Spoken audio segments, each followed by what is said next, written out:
Hi, I am कीर्ति। मैं PG first semester की student हूँ। मैं पिछले क्लास में स्टार्ट की थी ज्योग्राफिकल थॉट्स, ये हिस्ट्री ऑफ ज्योग्राफिकल थॉट्स। उसको आगे बढ़ाते हुए आज हम यूनिट वन स्टार्ट किए थे। कौन सा? Relationship of geography with physical science. आज हम उसका अगला पार्ट पढ़ेंगे, यानी कि relationship of geography with social science, यानी कि भूगोल का सामाजिक विज्ञान से संबंध। तो फिर चलिए हम पढ़ते हैं। हम स्टार्ट कर रहे हैं भूगोल का सामाजिक विज्ञानों से संबंध, यानी कि relationship of geography with social science. तो उसके पॉइंट नंबर 1 में होगा, यानी कि भूगोल और मानव विज्ञान, यानी कि ज्योग्राफी एंड एंथ्रोपोलॉजी। मानव विज्ञान प्राणियों तथा समाज के सदस्यों के रूप में मानव जाति का वैज्ञानिक अध्ययन है। इसके अंतर्गत मानव जातियों के उद्भव विकास, वितरण, कार्य कुशलता, सामाजिक प्रथाओं, धर्म, भाषा आदि सांस्कृतिक पक्षों का अध्ययन सम्मिलित होता है। भिन्न भिन्न मानव प्रजातियों के उद्भव, विकास, शारीरिक लक्षण, स्थानिक वितरण आदि का विश्लेषण सांस्कृतिक भूगोल और प्रजाति भूगोल में भी किया जाता है। पॉइंट नंबर 2, भूगोल और अर्थशास्त्र, यानी ज्योग्राफी एंड इकोनॉमी। इसके अंतर्गत अगला पॉइंट हम पढ़ेंगे, भूगोल, वस्त्र और आश्रय मनुष्य की प्राथमिक आवश्यकताएं हैं, जो किसी भी देश, काल या परिस्थिति में प्रत्येक व्यक्ति के लिए अनिवार्य होती हैं। मानव समूह और भी कई सामाजिक, आर्थिक, राजनीतिक आवश्यकताएं भी होती हैं, जो बहुत कुछ अर्थव्यवस्था पर आधारित होती हैं।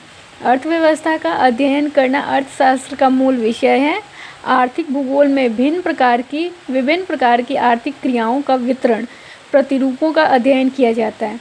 इसके अंतर्गत जल, मृदा, जैव तत्व, खनिज, ऊर्जा आदि का प्राकृतिक संसाधनों, आखेट, पशुपालन, कृषि, खनन, व्यापार आदि आर्थिक क्रियाओं तथा अन्य खनन आर्थिक पक्षों एवं संगठनों के अध्ययन को मिलाया जाता है।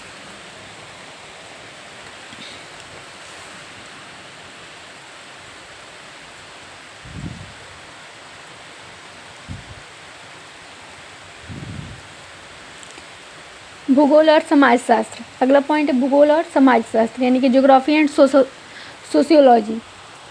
समाजशास्त्र मनुष्य के सामाजिक जीवन, व्यवहार तथा सामाजिक क्रिया का अध्ययन है, जिसमें मानव समाज की उत्पत्ति, विकास, संरचना तथा सामाजिक संस्थाओं का अध्ययन सम्मिलित होता है। किसमें? समाजशास्त्र में। समाजशास्त्र मानव समाज के विकास, प्रवृत्ति तथा नियमों की वैज्ञानिक व्याख्या करता है। समस्त मानव समाज अनेक वर्गों, समूहों तथा समुदायों में विभक्त है, जिसके अपनी अपनी रीति रिवाज, प्रथाएं, परंपराएं तथा नियम होते हैं, जिन पर भौगोलिक पर्यावरण का प्रभाव निश्चित रूप से पाया जाता है। अगला पॉइंट है मानव भूगोल में विभिन्न प्रदेशों के मानव समाजों का अध्ययन एक प्रमुख विषय है। पॉइंट नंबर 4, भूगोल और इतिहास, यानी कि ज्योग्राफी एंड हिस्ट्री। मानव भूगोल मानव सभ्यता के इतिहास तथा समाज के विकास का अध्ययन भौगोलिक परिप्रेक्ष्य में करता है। किसी भी देश या प्रदेश के इतिहास पर वहाँ के भौगोलिक पर्यावरण तथा परिस्थितियों का गहरा प्रभाव पाया जाता है। प्राकृतिक तथा मानवीय पर्यावरण में परिवर्तन के परिणामस्वरूप ही किसी देश के इतिहास का निर्माण होता है। ऐतिहासिक भूगोल मानव भूगोल की एक शाखा है, मतलब कि ऐतिहासिक भूगोल जो है मानव भूगोल की एक शाखा है, जिसके अंतर्गत घटनाओं का विश्लेषण स्थानिक या भौगोलिक संदर्भ में किया जाता है। पॉइंट नंबर 5, भूगोल और राजनीतिक विज्ञान, यानी कि ज्योग्राफी एंड पॉलिटिकल साइंस।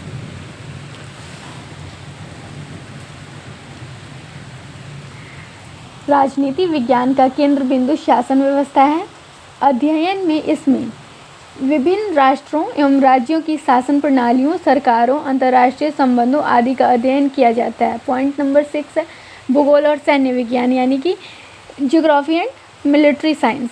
इसके अंतर्गत हम पढ़ते हैं सैन्य विज्ञान के अंतर्गत राष्ट्र, देशों की सीमाओं, भौगोलिक स्थिति, प्राकृतिक तथा मानवीय संसाधनों, जनशक्ति, सुरक्षा आदि से संबंधित तत्वों का अध्ययन किया जाता है। युद्ध के मोर्चों के निर्धारण के लिए संबंधित जलवायु, जलाशय, वन्य भूमि आदि का सम्यक ज्ञान आवश्यक होता है। इसके लिए भौगोलिक मानचित्र की आवश्यकता पड़ती है। किसके लिए? भूगोल और सैन्य भूगोल के लिए। अगला पॉइंट है हमारा 7 नंबर पॉइंट, भूगोल और जनसांख्यिकी, यानी कि ज्योग्राफी एंड डेमोग्राफी। इसके अंतर्गत जनांकीकी या जनसांख्यिकी के अंतर्गत जनसंख्या के आकार, संरचना यानी कि संगठन, विकास आदि का परिमाणात्मक अध्ययन किया जाता है। इसमें जनसंख्या संबंधी आंकड़ों के एकत्र, वर्गीकरण, मूल्यांकन, विश्लेषण तथा प्रेक्षण के साथ ही जनांकीकी प्रतिरूपों तथा प्रक्रियाओं की भी व्याख्या की जाती है। मानव भूगोल और उपशाखा जनसंख्या भूगोल में भौगोलिक पर्यावरण के संबंध में जनांकीकी यानी कि जनसांख्यिकीय प्रक्रमों तथा प्रतिरूपों यानी कि जनसंख्या का वितरण, संगठन, विकास, स्थानांतरण आदि में पाई जाने वाली क्षेत्रीय विभिन्नताओं का अध्ययन किया जाता है। खत्म।